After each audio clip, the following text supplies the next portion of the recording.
Welcome back to my channel. এখন আমরা দুজনে বেরিয়েছি, প্রায় এখন 11টার মতন বাজে। আমরা এখন রাত্রে একটু ডিনারে যাচ্ছি। তোমরা তো জানোই আজ আমার বার্থডে, তো অনেকক্ষণ থেকে যাবো করছিলাম। রুডির কিছু কাজকর্ম ছিল, সেগুলো কমপ্লিট করে তারপর এখন আমরা অবশেষে সময় পেয়েছি। আমরা ঠিক করেই রেখেছিলাম, অ্যাকচুয়ালি রুডি ঠিক করে রেখেছিল যে আমরা এবছর ডিনারে যাবো একটু বাইরে। তো কোথায় যাবো কী করবো কিছু প্ল্যান হয়নি এখনো পর্যন্ত। রাস্তায় বেরিয়েছি, দেখা যাক কোথায় যেতে পারি। এই সময় কে আমাদের সাথ দেয়। হ্যাঁ, কফি খেতে খেতে প্ল্যান করবো। এখন দুজনে যাচ্ছি একটু কফি খেতে, কারণ কফি ছাড়া আমাদের একদম চলে না, সেটা তো জানো। তো চলো তোমাদের সঙ্গে করে নিয়ে যাই। শেষ ডেস্টিনেশন কোথায় হয়, মানে আমাদের রাতের ডিনারটা, বার্থডে ডিনারটা আজকে কোথায় করতে পারি, সেখানে তোমাদেরও সঙ্গে করে নিয়ে যাবো। রুডি এখানে খাচ্ছে কফি। আমরা যেখান থেকে কফিটা খাই সেইখানটা থেকে আমরা একটু দূরেই এসেছি, কারণ গাড়িটা দূরে পার্কিং করতে হয়েছে। ওইদিকে এত ক্রাউড, ওইদিকে করতেও পারিনি। আর সত্যি কথা বলতে ওখানটায় দাঁড়িয়ে ভিডিও করাটা খুব ডিফিকাল্ট, যার জন্য এখানে আসলাম, একটু দূরে চলে আসলাম। এসে ভাবলাম এখানে কফিটা খেতে খেতে, একটু এখানটা ভিড়টা কম, ভাবলাম এখানেই খেতে খেতে তোমাদের সাথে একটু গল্প করি। কফিটা না হলে চলছিলই না। জানি ডিনার করব, তবে ওয়েদারটা খুব একটা ভালো নয়, খুব বেশি হাওয়া দিচ্ছে।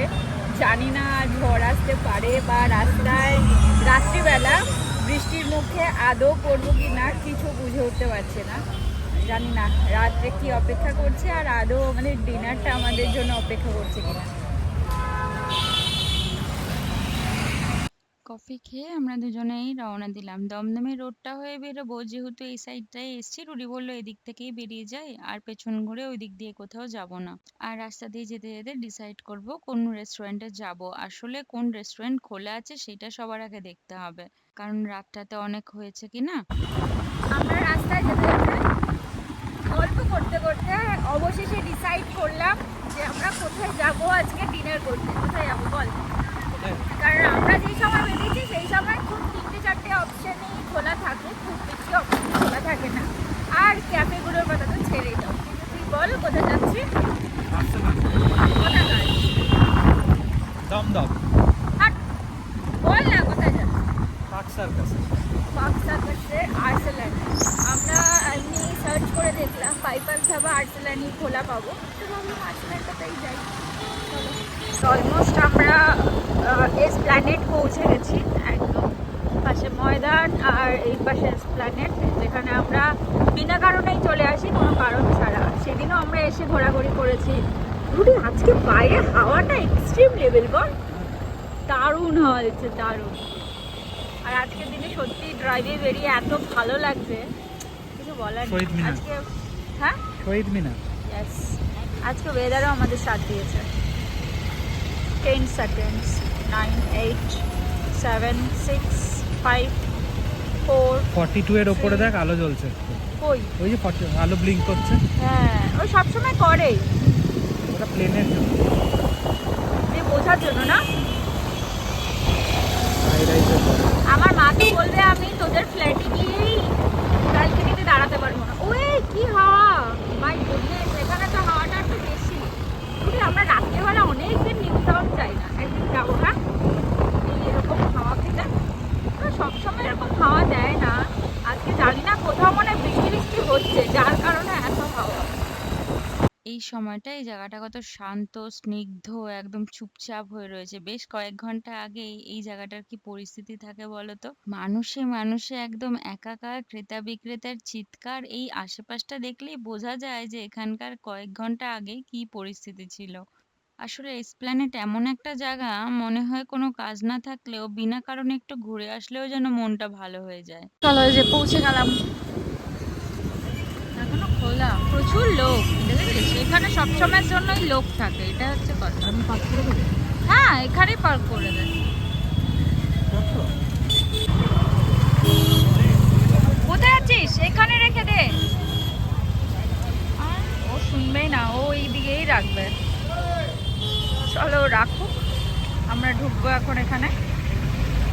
সেই কবে একবার এসেছিলাম, আর তখন এত রাতেই এসেছিলাম, আর এবার আবার আসছি। মানে আমি এখানে এই নিয়ে দুবার আসছি। পার্ক করুক, আমরা এগিয়ে গিয়ে দাঁড়াই। আমি তো এখানে এসেইছি দুবার মতন হবে, তবে এখানকার আউটলেটটাতে তো আমার আসা হয়নি। এই নতুন আউটলেটটাতে একদম ফার্স্ট টাইম। এত সুন্দর অদ্ভুত ভাবে চারিদিকটা সাজিয়েছে, অ্যাম্বিয়েন্সটা মারাত্মক সুন্দর। ওই রুড়ি ঢুকলো ভেতর দিকে, তবে স্পেসটা খুব একটা বেশি আছে বলে মনে হয় না। এখানে আছে জায়গাটা মোটামুটি, তবে রুড়ি আউটলেটের স্পেসটা অনেকটা বড়। এত রাত হয়ে গেল, এখন প্রায় 11:30 মতন বাজে। কত মানুষজন দেখেছো, এখনো ডিনার করতে আসছে আর এখনো ডিনার করছে বসে আমাদের সাথে সাথে। যাই হোক, চলো, একটা কর্নার সিট পেয়েছি। বিরিয়ানি অর্ডার দিয়েছিলাম। এখানে এসে বিরিয়ানি ছাড়া তো অন্য কিছুর কথা ভাবাই যায় না। আমরা এইখানকারই স্পেশাল মাটন বিরিয়ানি অর্ডার করেছিলাম। এতটাই কোয়ান্টিটি দিয়েছে, আমি রুডিকে বলেইছিলাম আগে একটা নিই, আমার মনে হচ্ছে একটাতেই দুজনের হয়ে যাবে। কারণ 2 পিস মতো মাটন দিয়েছে, একটা ডিম, আলু, তারপর এতটা কোয়ান্টিটির রাইস। খেয়ে পারা যায় বলো তো? তো রুডিকে বললাম আমি আজকে আর হাত লাগাবো না ডিভাইড করতে, তুই হাত দিয়ে ডিভাইড করে দে। নচেৎ কোথাও আমরা বিরিয়ানি খেতে গেলে আমি সবসময় এই ডিভাইড করার পার্টটাতে থাকি। আজকে বেচারাকে দায়িত্ব দিয়েছি। এসে মেনু কার্ড দেখার কোনো ব্যাপার ছিল না, শুধু একটা কর্নার সিটের দরকার ছিল যেন দুজনে বসে একটু গল্প করতে পারি। তবে এইভাবে যে কর্নার সিটটা পেয়ে যাব সেটাও ভাবতে পারিনি। যাই হোক, চলো, তোমরা তো জানোই যে আমরা দুজনেই বিরিয়ানি দেখলে আর কন্ট্রোল করতে পারি না। ভাগাভাগি কমপ্লিট, এবার খাওয়া দাওয়া শুরু করা যাক। রুডি আমাকে যা কোয়ান্টিটি দিয়েছে সেই কোয়ান্টিটি আমি পুরো খেয়ে শেষ করতে পারবো না, এখান থেকেই ওকে দিতে হবে। এবার তোমরাই বলো, আমি যদি আরো একটা এক্সট্রা বিরিয়ানি নিতাম তাহলে সেটা নষ্ট। আসলে রাস্তা দিয়ে আস্তে আস্তে কোন রেস্টুরেন্টে যাব সেটা ভাবতে ভাবতেই রুডির প্রথম কথা ছিল এটাই যে বিরিয়ানি খাবো। আমি বললাম বিরিয়ানি ছাড়া অন্য কিছু, বলছে বিরিয়ানি ছাড়া আর অন্য কোনো অপশন তোর মনে হয় থাকতে পারে, তাও আবার আজকের দিনে? তো তোমরা তো জানোই যে বেশ কয়েকদিন আগে আমরা স্ট্রিট বিরিয়ানি খাবো দেখে এখান দিয়েও একবার ঘুরপাক করেছিলাম, তখন এখানে ঢুকিনি, পরে কোনোদিন আসবো সেটা ঠিক করে রেখেছিলাম। তাই ভাবলাম আজকের থেকে বেস্ট দিন কিছু হতে পারে না, তাই কোনো কিছু না ভেবে আর সময়ের কথা চিন্তা করেও আমরা পার্ক সার্কাসের আরসালানটাতে যাই। এটা তো সব থেকে পুরনো আরসালান। আমরা দুজনে কখনো এখানে আসিনি, একটু খাওয়াও হয়ে যাবে, অনেকটা দূর ড্রাইভিং করাও হয়ে যাবে, মানে ওই আউটিং বলতে পারো। দেখো, এটা তো কমন ব্যাপার যে আমি বলেছিলাম পুরোটা খেতে পারবো না, আর আমি রুডিকে ট্রান্সফার করলে ও একটুখানি হলেও আমাকে দেবেই দেবে। তোমরা আমাকে হয়তো অনেক স্ট্রিট ফুড খেতে দেখবে, বিরিয়ানিও খেতে দেখবে, কিন্তু বিশ্বাস করো আমি না খুব বেশি কোয়ান্টিটি খেতে পারি না, ওই খাবো খাবোই করি। বিরিয়ানির গন্ধটাই আমার বেশি ভালো লাগে। চলো, আমাদের খাওয়া দাওয়া কমপ্লিট, এবার আমরা বেরোবো। রুডি গাড়ি নিয়ে নিয়েছে, আমরা হেলমেটটা পরে বেরোবো। রুডি কোথাও যাবো এখন? এখান থেকে যেতেই আমাদের অনেকক্ষণ সময় লাগে, আর কোথাও আলাদাভাবে যাওয়ার নেই। এখন কটা বাজে? টাইম 1:10। হ্যাঁ, 1:10। 1:10। ভেতরে ঘড়ি। তবে ভালো হাওয়া দিচ্ছে, দারুণ হাওয়া দিচ্ছে। এইটাতে পেলে, মানে এই আউটলেটটায় পেলে সব থেকে বেশি ভালো হতো, কারণ এই আউটলেটটার সামনে না ভিউটা ভালো, বাট ওই আউটলেটটার ভিউটা ভালো না। ওই যে দেখা যাচ্ছে আরসালানটা, ওর পাশ থেকে গলি দিয়ে ঢুকে গিয়ে ওটার নতুন আউটলেট খুলেছে ওরা, ওটা পুরনো আউটলেটটা এটাই ছিল। আর দেখো হাওয়া কি লেভেল দিচ্ছে, এই জায়গাটা দেখলেই বুঝতে পারবে। মারাত্মক হাওয়া দিচ্ছে, মারাত্মক। এটাই হচ্ছে সব থেকে পুরনো আরসালান। আমরা বিভিন্ন জায়গায় ট্রাই করার চেষ্টা করি, তবে অনেক দিন বেরোনো হয় না। আগে তো প্রায় প্রত্যেক সপ্তাহে বেরিয়ে বেরিয়ে এদিকে ওদিকে সেদিকে খাওয়া দাওয়া করতাম, এখন বিরিয়ানি ট্রাই করতাম, এখন হয় না। তো আবার চেষ্টা করবো আস্তে আস্তে সব কিছুতে ফিরতে। যাই হোক, চলো এবার বাড়ির দিকে যাই। এই ছোট্ট ছোট্ট মুহূর্তগুলোই আমাদের স্মৃতি হয়ে থাকে, আর তোমাদের সাথে শেয়ার করতে পারলে আরও ভালো লাগে, কারণ নতুন স্মৃতির পাতায় আরও একটা করে পাতা যোগ হয়, আর নতুন নতুন তোমাদের সাথে এক্সপিরিয়েন্স শেয়ার করতে পারি, আমাদের ভালো লাগা শেয়ার করতে পারি, আর তোমাদের ভালোবাসা পাই। এটা নিয়েই যেন অনেক দূর এগোতে পারি, এই কামনাই করি। আর এইটুকুনি আশীর্বাদ তোমাদের থেকে চাই। চলো এবার এগোই।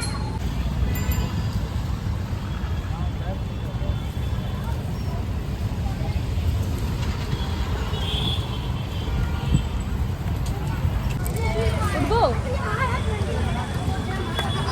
বুঝেছিস? আমরা কি মা ফ্লাইওভার দিয়ে যাবো? না, নিচ দিয়ে। তপসিয়া হয়ে যাবো? চলো রওনা হই বাড়ির দিকে। Thank you Rudy. তোমাকে থ্যাংক ইউ বলে ছোট করবো না, থ্যাংক ইউ। এভাবেই ঝগড়া করে, সব কিছু করে, মারামারি করে, ভালোবেসে এভাবেই প্রত্যেকটা বছর আমার স্পেশাল করে তোলো, এটুখানি তোমার কাছে আমার কামনা বাসনা রইল।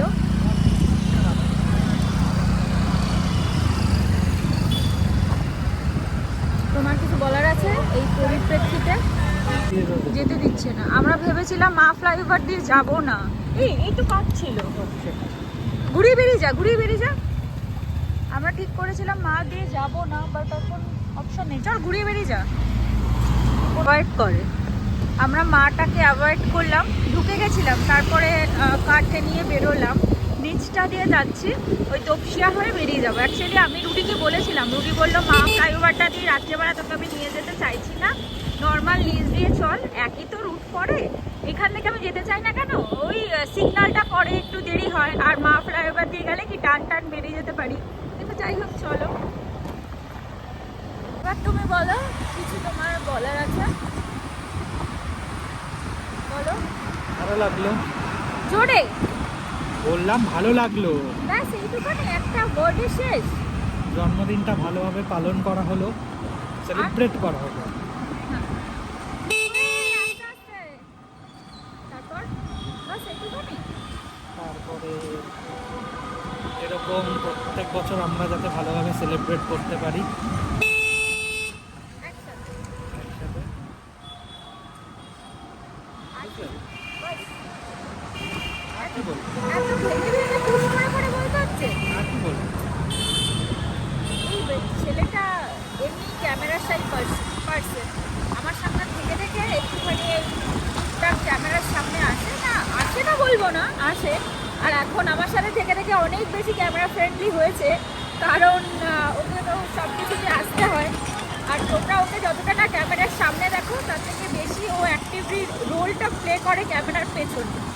যাই হোক, আর আমার এই ব্লগিং, আমার সমস্ত কিছু, এগুলোর প্রথম ইন্সপিরেশন কিন্তু এই ছেলেটাই, কারণ ওই প্রথম বলেছিল তুই শুরু কর, আমি তোর সাথে আছি। যাই হোক, এখন তোমরাও সাথে আছো, তাই জন্য পথ চলতে পারছি। আর আমি জানি তোমরা সবাই আমার পাশে থাকবে, যেন আমরা দুজন এইভাবেই অনেকটা দূর এগিয়ে যেতে পারি। এটাই তোমাদের কাছ থেকে আমার আজকের দিনে এইটুখানি চাওয়া, আর কিছু না।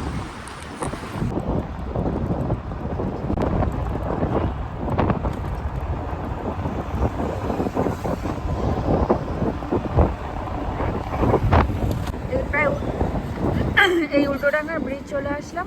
এই সাইড দিয়ে গেলে না একটুখানি ঘুরে ঘুরে, মানে কম ঘুরতে হয়, আর ওই সাইড দিকে গেলে একটু ঘুরে যেতে হয়। আসলে আমরা তো ডিসাইড করে যাইনি কোন দিকে যাব, তাই জন্য ওই সাইড থেকে গেছি। চলেই আসলাম, লেক টাউন পৌঁছাবো, লেক টাউন থেকে নর্মাল।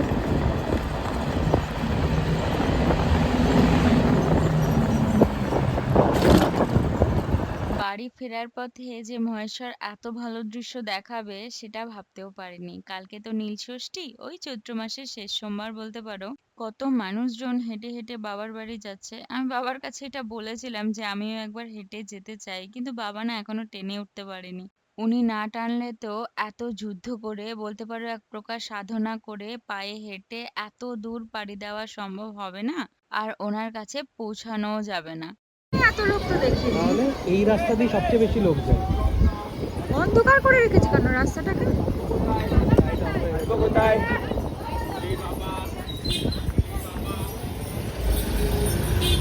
দাদা চলে যেতে দে, চলে যেতে দে।